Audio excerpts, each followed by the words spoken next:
Hello and welcome in again to another edition of Musings from the Mountains. And we got a game to talk about this week. West Virginia on the road at Texas Tech.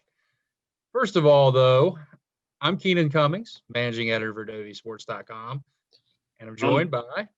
I'm Serre, as always, staff writer for WVSports.com. Yes, you know us, you love us. Let's talk about this game.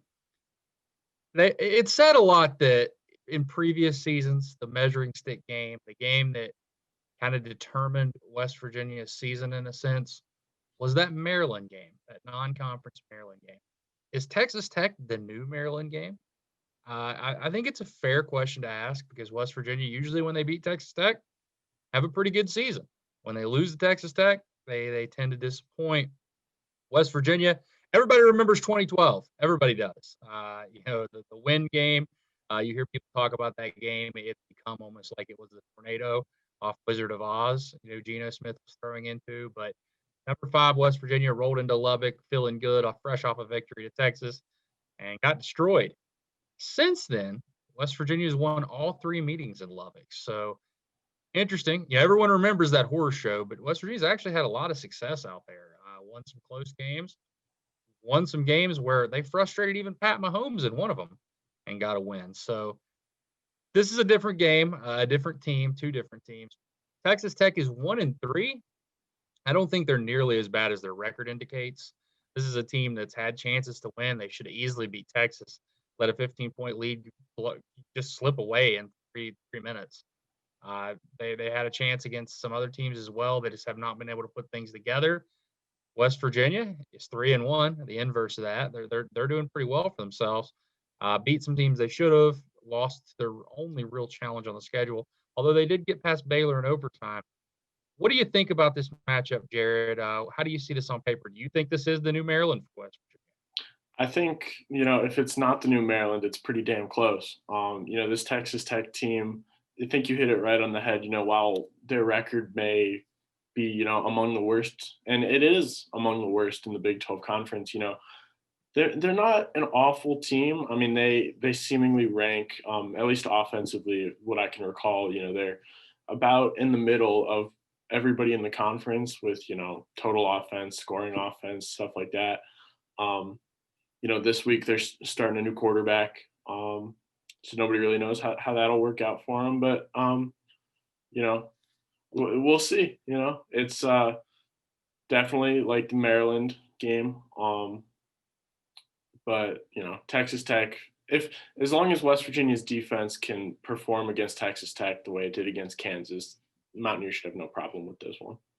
Yeah, you mentioned their quarterback, Henry Colombi, has not played a lot, but he is from Utah State, where Coach Matt Wells came from originally. Spent 2 seasons there. He's now in his first season at Texas Tech. Limited snaps, but a different kind of quarterback than Alan Bowman. He's been their spark plug in a sense. When they put him in the game, he's had success. Not really a lot of deep shots, kind of getting the ball out quick, getting to his playmakers in space, but he's an athletic guy that can extend things, make plays with his arms and legs, and really kind of create problems for West Virginia. This is your typical Texas Tech team. They got a really good running back and a lot of wide receivers. You wonder how this team doesn't win more games. I don't know either. A lot of 11 personnel they're going to use to, they're going to make West Virginia try to beat them. Going to tempo a lot. This is a team that's going to snap the ball as fast as any team that West Virginia plays. A lot of RPO stuff, quick game. They're going to run the football. So it'll be interesting. I think West Virginia's defense, this will be, I don't want to say their first challenge because that's disrespectful to Oklahoma State's skill set. I do think Oklahoma State was a little bit limited with the backup quarterback. It'd be a more interesting matchup now, offense and defense. But this is going to be the first true test of a team that can really throw the ball around, can run the ball pretty well, and can really put some stress on that West Virginia defense. I think that's going to be the matchup of the game to me. Can Texas Tech generate some points? Can West Virginia get some turnovers? And if Texas Tech does pop a couple plays, can this defense continue to hold in the red zone? That's one of the stories that I think I'm going to talk about all year, and probably Neil Brown is too. What a change. Last year, they could not get a stop in the red zone. This year, someone can't score a touchdown on them. They're only allowing, I think, around 60% scoring rate right now in the red zone, which is phenomenal. It's top 5 in the country. And if West Virginia's defense continues to do that, it doesn't matter about yards. You can't score yards anyways. It's all about what you do in the red zone. And if you can hold there and you can score on the other end, which is what West Virginia's doing, you have a great chance. Texas Tech's defense, familiar name.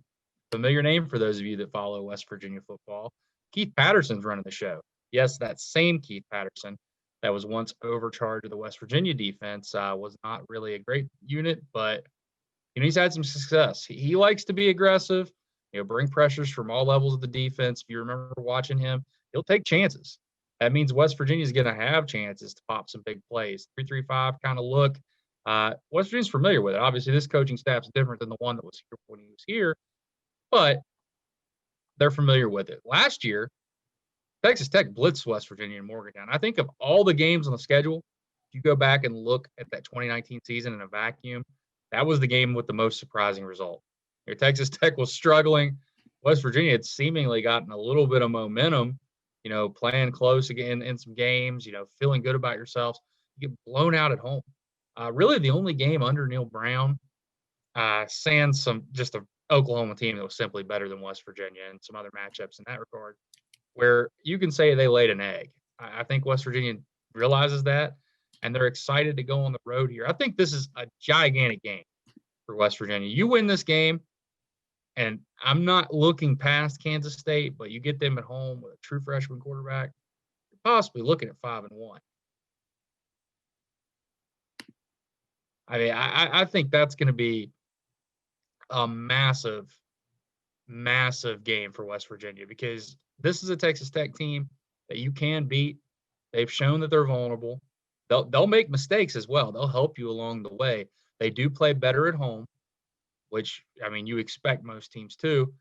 How do you see this one playing out? Do you like your matchups here? I mean, do you like what West Virginia's got against them, or are you feeling a little some tortillas might be flying Saturday?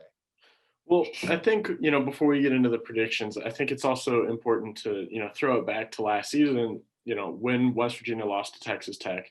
I believe they fell to, 3-6 on the season. And that after that press conference, Neil Brown came out and he was saying, we've got a ton of work to do, but I guarantee you that we will be successful. And that was toward the tail end of last season. And if they win this game, they're in incredible shape. I think going back to what we touched on earlier, I think Texas Tech is a stronger opponent than they appear to be.